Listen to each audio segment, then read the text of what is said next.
Olá, seja bem-vindo a mais uma entrevista aqui do Tempo e Dinheiro. Hoje vamos falar sobre o endividamento do produtor gaúcho, principalmente durante os períodos de clima, né? Os efeitos climáticos, ora estiagem, ora excesso de chuva, e essas dívidas que muitas vezes são impagáveis. O que pode ser feito, o que está sendo feito para que esse produtor do estado do Rio Grande do Sul possa ter um alívio, um alento e permanecer na atividade. Nós vamos falar agora com o presidente da AproSoja Rio Grande do Sul, Irineu Hort, que já está conosco, a quem agradeço a participação. Presidente, prazer em falar contigo mais uma vez. Prazer, Sérgio, é todo meu e estamos à tua disposição. Bom, presidente, foi apresentado um projeto de lei que visa a securitização das dívidas desses produtores, principalmente aí no Rio Grande do Sul. Gostaria que o senhor detalhasse, falasse a respeito desse projeto, qual a chance de ele realmente ser emplacado, entre aspas, né, para que o produtor possa respirar um pouquinho mais aliviado, sobretudo aí no estado do Rio Grande do Sul. Para você ter uma ideia, todos nós sabemos, nos últimos 5 anos, né, contando essa safra que se avizinha, nós vamos ter 4 anos de seca, além daquele problema da enchente, da chuva que pegou parte do estado. O que que acontece? Naquele ano que o preço da soja estava alto, nós não tinha produção, nós não tinha safra. E nos demais anos os preços eram ruins e a safra pequena. O que que aconteceu? O produtor se endividou, não conseguiu pagar as contas. E aí foi feito um trabalho expressivo ano passado, com apoio do governo em parte, e não tudo aquilo que nós queríamos, onde foi feito renegociações para 4 anos, para 3 anos, para 8 anos, dependendo da situação de cada um. Mas isso não vai ser o suficiente. E falando com agricultores ligados à ProSoja Rio Grande do Sul, especialmente a nossa diretoria, e se juntou a nós uma outra entidade recém-formada que é a APER, né, que é a Associação de Produtores e Empresários Agrícolas, a gente ouvia relatos que realmente assustam. Né? E o que queria acontecer se não fosse feita alguma solução de longo prazo? As pessoas fatalmente não iam ter crédito para continuar o plantio daqui para frente, muitos iriam sair da atividade, e veja bem, o Rio Grande, depois da enchente, já deve ter perdido algo em número de 500 mil pessoas que já abandonaram o estado. E nós não queremos e não podemos deixar o Rio Grande esmorecer e perder mais gente, porque a agricultura indo mal, vai mal todas as sequências. É que nem um jogo dominó, você derruba a primeira pedrinha e cai todas. Né? E a agricultura é o primeiro setor da economia que alavanca todos os demais. Então, em cima desse trabalho todo, nós montamos um projeto de securitização com apoio desses agricultores todos que participam dessas duas entidades, com apoio técnico do chefe de gabinete, com autorização do deputado, do senador, aliás, Luiz Carlos Reins, e montamos esse projeto a muitas mãos durante praticamente os últimos 15 dias. O que que prevê esse projeto? Pegar as dívidas dos produtores e fazer um juntamento, fazer tudo de acordo com cada instituição financeira, juntar tudo numa conta só, jogar num prazo de 20 anos para pagar, com 3 anos de carência, com juros que variam de 1, 2 e 3%, né? Para que o produtor que tem dívidas hoje impagáveis, e vou dar um exemplo, tem produtor que tem dívida de 100, 120, 140 sacos de soja por hectare, dívida vencida. E para você fazer uma sobra líquida de 20 sacos numa safra, tem que dar safra cheia. Senão sobra no máximo 5, 10 ou dá prejuízo. E aí vai pagar como essa conta? O que está acontecendo com muitos casos? As pessoas abandonando a atividade, vão terminar de colher o que ainda vai restar e vão embora da agricultura, vão embora do campo. E nós vamos perder muita gente se nós não oportunizarmos uma situação que possa resolver essa situação. Então, nós, através do senador Reins, já protocolamos ontem junto ao Senado, e quem quiser acessar é o projeto 320/2025, e hoje está sendo protocolado também na Câmara dos Deputados, através do deputado Pedro Westphalen. Nós não temos esse número ainda, está protocolando agora à tarde, não é, para dar justamente andamento nas duas casas. Vai precisar aprovação das comissões do plenário para depois ir a sanção do presidente da República. É um trabalho árduo, vai ser trabalho árduo, que nós precisamos convencer, primeiramente, as entidades ligadas ao agro no Rio Grande do Sul para serem unânimes, e o Parlamento Federal unânime, com o respaldo, logicamente, de vereadores, prefeitos, deputados estaduais e principalmente o governo do estado, que estão já todos acionados para que nós possamos partir praticamente com uma decisão unânime do estado, para que os demais estados, os parlamentares dos demais estados, possam sentir a necessidade de nós salvar o Rio Grande agrícola e, por consequência, todas as demais atividades econômicas através de um projeto dessa natureza. Então, foi feita a primeira, foi dada a arrancada nesse momento e daqui para frente vai ter que ter mobilização, vai ter que ter movimentação, apoios e tal, para que isso efetivamente possa andar, Sérgio.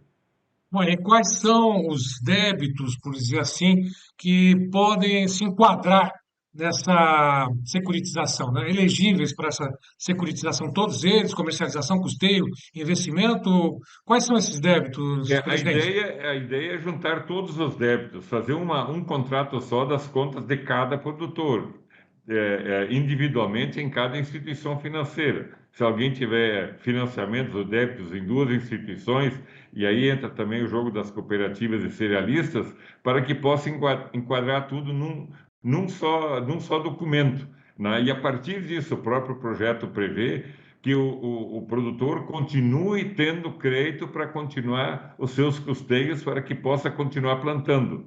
Porque nós acreditamos que, assim como nós tivemos 4 anos com problema nos últimos 5, isso não vai perdurar sempre. Logo ali na frente, nós vamos ter safras normais de novo e vamos possibilitar a que o agricultor, o jovem do campo, tenha alguma expectativa de ficar na atividade.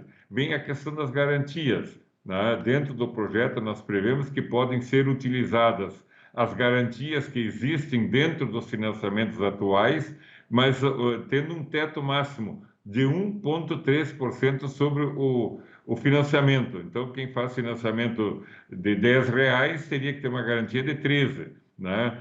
No máximo. Então, até para viabilizar as garantias, que é um problema que pode existir. E aí também dentro do projeto nós prevemos que se incentive os investimentos e prioritariamente recuperação do solo. É um grande pleito, especialmente do pessoal da metade sul, porque arrasou as terras, além do clima de seca, mas principalmente em função das erosões provocadas pela chuva, e que a prioridade um, então, seja a recuperação do solo nos investimentos e, segundo plano, irrigação, projetos de irrigação com financiamentos também a longo prazo, com juros de no máximo 5%. Bom, e essa, sem dúvida nenhuma, é uma grande preocupação, né? Teve o chamado lixiviamento do solo, né? Todos os nutrientes, a terra toda fértil foi arrastada com essas últimas chuvas, principalmente em maio do ano passado, e para recuperar esse solo demora-se muito tempo, e aí necessita, o produtor precisa desse investimento, dessa ajuda também. Agora, qual o prazo de pagamento, né? E quais taxas de juros podem ser aplicadas nesse caso aí para renegociação, para securitização dessas Sim. dívidas?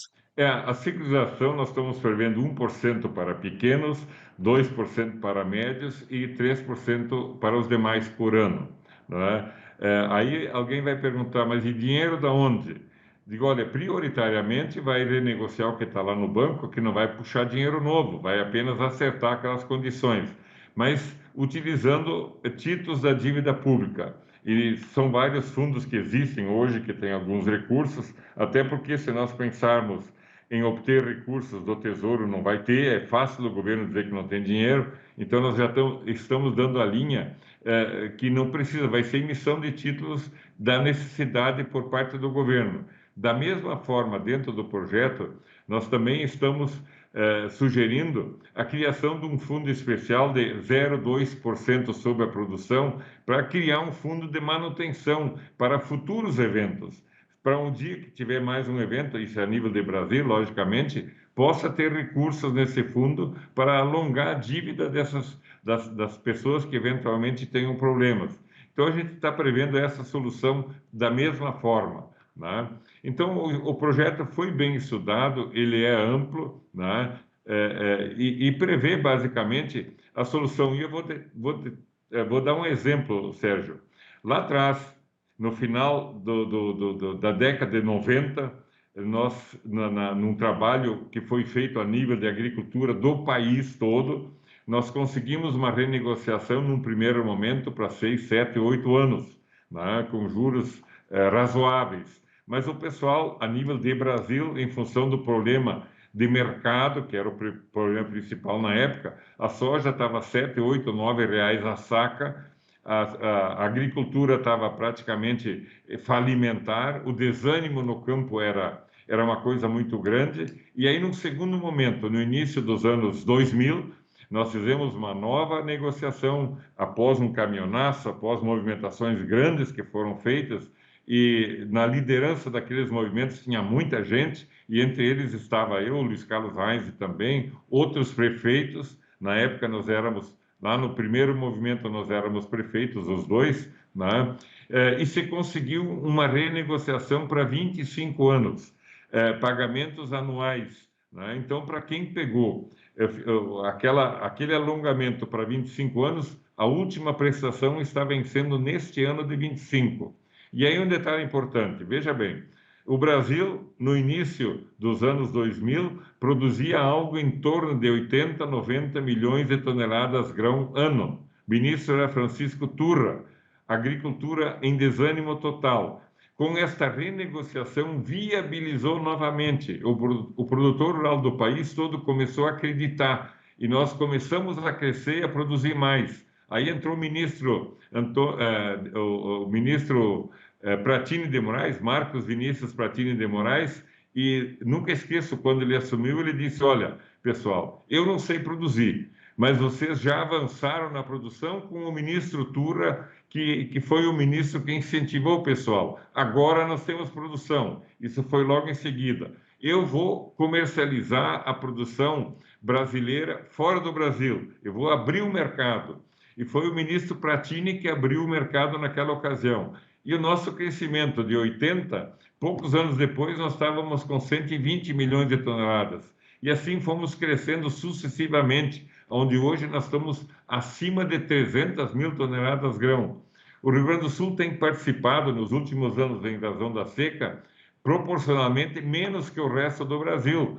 Mas o início da atividade agrícola no país partiu basicamente dos gaúchos. Então agora é hora de nós conseguirmos fazer com que o resto do país, que está com safras normais, especialmente o centro-oeste, né, possa dar respaldo a que aquele parente dele que ficou aqui no sul e que está com dificuldades, possa ter uma solução de continuidade. E nós vemos que a securitização para os agricultores do Rio Grande do Sul vai ser uma maneira de nós continuarmos produzindo no Rio Grande, voltarmos a produzir, darmos ânimo ao produtor, assim como foi aquela securitização no passado. A lei que está sendo feita, como é uma lei nacional, ela tem validade para todo o Brasil, não resta dúvida de ser aprovada, e precisamos do apoio não só dos gaúchos, precisamos do apoio de todo o Brasil, porque ela tem limitadores para poder ter acesso, tem que ter havido problemas climáticos ou algo parecido. Então, tem esse regramento, também está previsto no projeto. Ele não é para qualquer situação, tem muita gente que não vai se enquadrar, especialmente quem está bem, as regiões que estão bem não vão se enquadrar, então o volume necessário são para, provavelmente, Rio Grande do Sul, uma ponta de Santa Catarina, o Paraná parece que o prejuízo é pequeno, pelo menos as notícias que nós temos, se fala em 4%, e parece que o Mato Grosso do Sul também tem problemas, né? Então, não é tão grande a securitização como aconteceu lá no início dos anos 2000, né?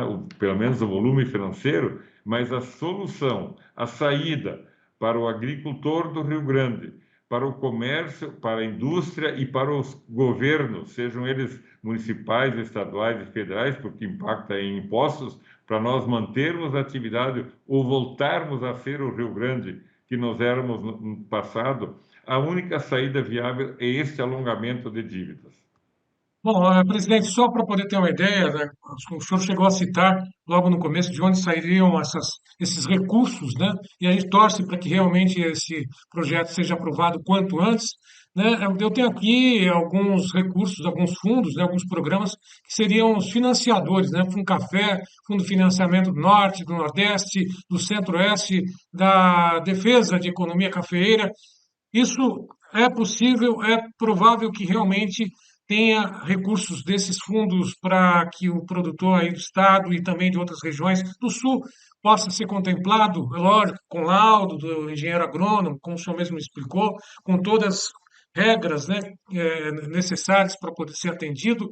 Os recursos seriam desses fundos, é isso?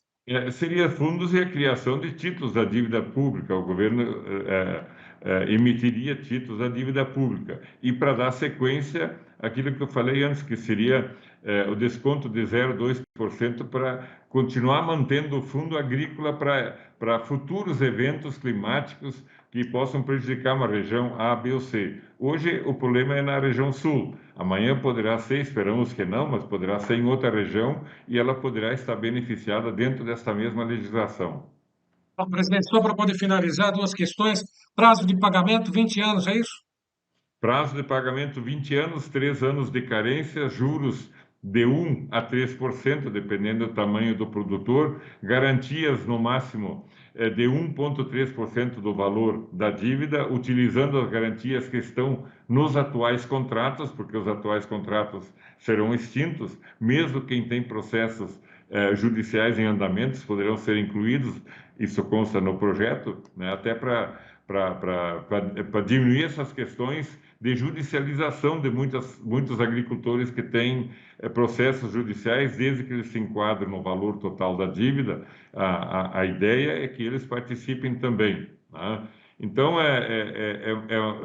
vários itens, e é importante que se leia no site da ProSoja Rio Grande do Sul, para quem quiser, acessando a ProSoja Rio Grande do Sul, está discriminado todo o projeto com todos os artigos, e a pessoa que tiver interesse pode por ali analisar e fazer a sua análise e ver o que é possível, o que acha que deve ser apoiado ou não.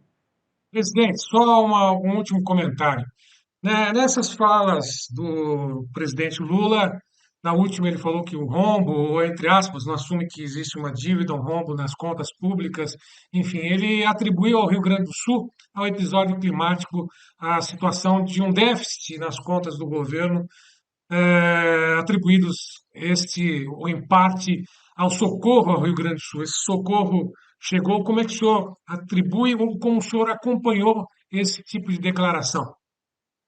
Eu acho que ele foi extremamente infeliz, né? O presidente da República, que nós sabemos que ele não gosta do agro, né? Infelizmente, né? Ele talvez não se lembra que todos nós, seres humanos, independente se formos de cidade grande ou do meio rural, precisamos do agro, nós precisamos de comida para sobreviver e precisamos de roupa para nos vestir.